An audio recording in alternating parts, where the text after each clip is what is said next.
Welcome back, this is Board Game Officer. That is right, today we're going to go over the difference between this setup versus this setup and kind of talk about the pros and the cons and, what it's all about and why there's the two versions. It's pretty interesting. Let's go ahead and talk about it. We've got these two options here. Now, what I want to do is I'm going to go through each pros and cons of each one and then tell you my preference of what I do. Let's talk about this one right off the bat. So obviously at the beginning here, there is a lot to manage. Plus you've got these on the side, right? Setting up every time all these cubes that do not have a place to actually sit, right? And so that is probably the biggest downside of this one. Is all of these cubes move around, there's nothing to hold it together, and then you have to set up all these cubes every time. You have to remember which cubes went where, which ones you've unlocked and haven't unlocked, and so on. Especially, and again, early on, you're gonna have this whole big sheet and you're gonna have one cube on it. But you have to have this whole sheet off to the side here to denote that you have that one ability, which once again, just not super convenient for playthroughs, for gameplay. Now, kind of what I talked about as well, there's no, like these got the 3D printed stuff, which is super nice. This does not have one. There is one online that you could do that if you have a 3D printer, you can print off. However, just standard as it comes, it does not have one, which is another big downside with these deluxe boards. However, the pros for this is, one, you can see all of your abilities right off the bat. You don't have to go grab the cards, you don't need to look at everything, all your future abilities are right there in front of you. Easy to decide when you're trying to level up. It's easy to look at which one you want because they're all right there in front of you. So that's really nice. Also, right, the whole thing, you have 3 cards, that's it. And then plus your equipment, but either way you're gonna have that. So I'm kind of leaving that out of here because either way, you're gonna have multiple cards there. But, right, so you've got 3 cards plus 4 at the max over here. And that's all you have on your table versus all the other cards on the other ones, which we'll talk about, right? So in that sense, the number of cards is not too bad. They're just kind of large, which actually goes to the pro. It looks stinking awesome. I love this look. How big it is and everything, I really enjoy that. So that is really cool. Another good pro about this. Once again, because everything is out in front of you, one-shots are a lot nicer because when you do a one-shot now, if you do it down the line campaign like chapter 15, 16 kind of thing, you're gonna have to unlock all these abilities right at the beginning. So once again, it's just easy to look at seeing like, okay, if I need 4 of these abilities, it's easy to look at them because all of it, once again, is right in front of you. And then the next pro is towards the end of the game, right? You're gonna have that possibly, that was just a guess, don't take this for exact, I'm just pulling off cubes. That might be your setup. And then this board, could be covered with these, and having all of that on one board can be quite nice, right? So end game,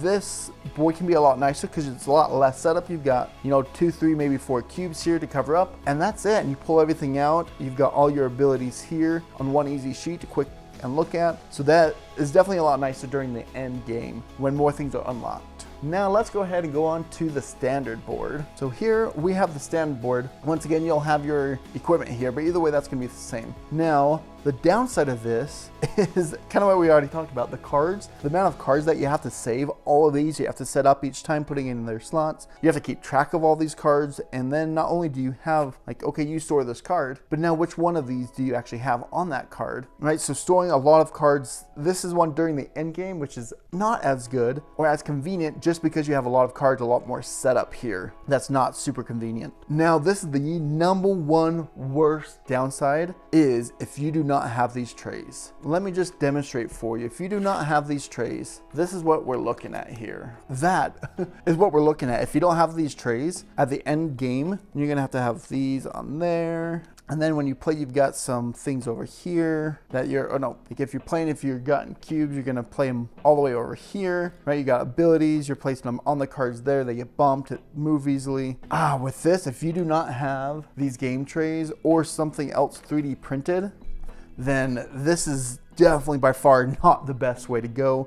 Way too just cards everywhere. This actually reminds me of Madara. If you ever played Madara, by the end, like this is basically what you have. You just have cards all over the place. But this, not only do you have cards all over the place, you're trying to place cubes on these cards and not bump them, not move them around. Organization is not the best when we're looking at this.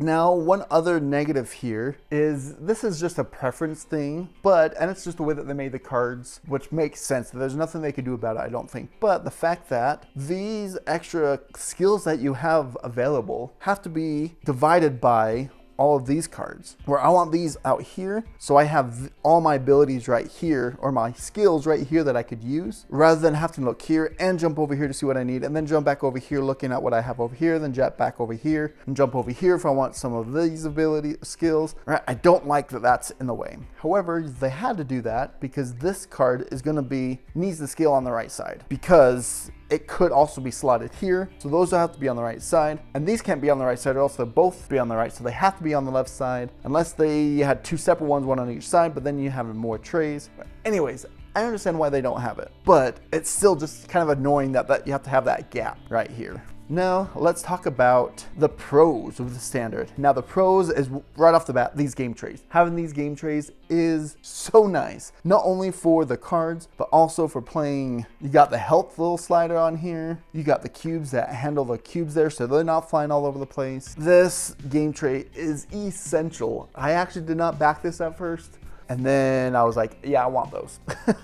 So don't be stupid like me. These game trays are going to be essential, I think, if you want to play the standard board here. Now, to go back, the beginning of the game, this one's so much easier because you don't have any of these abilities. You don't have any of these yet until a couple chapters in. And all you have is this. So that is your startup. Super, super simple. You don't have the whole huge board, all the options. All these cards you could just put back into one of the save trays and forget about them. You only have to look at this. So starting out, this is so much nicer, so much less to deal with when you don't have availability for everything else. And it is actually a little bit easier to save because you have the cards. You could say, hey, I have this skill now. So when you put it away, you just keep that face up with all the other ones.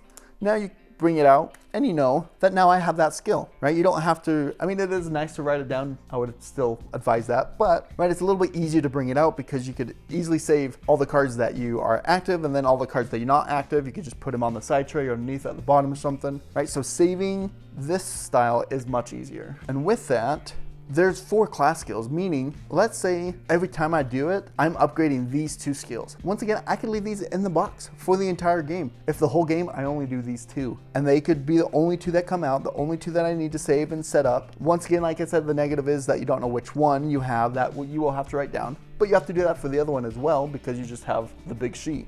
So that is super nice that you could only bring out the 1 or 2 that you actually need at that time, that you actually have available to you. So now let me tell you what is my preference. So my preference, 100% super easy, standard. With these game trays, this standard, it's nice. You can move all your cards around. You don't need to worry about the cubes falling out of their spots. You could do what you need to with them. Saving it is super simple. Like I said, I really enjoy that. I really enjoy this little slider here, even though it does kind of bump a little bit easy. So sometimes that is annoying, I will say that. But it is overall pretty nice to have that slider. I do enjoy that. And overall, there is one, if I do a one shot, I will use the deluxe board because one shots, like I said, it's easy just to look at it really quick instead of pulling out 15, 20 different cards to figure out which ones you want. This you could just look at right away. So if I'm doing a one shot, I will definitely use the deluxe board, but other than that, I'm all about the standard board with the game trays. Big caveat with the game trays, if I didn't have the game trays, I would go deluxe because that is way too many cards all over the place, getting confusing and whatnot. Yeah, not gonna do that.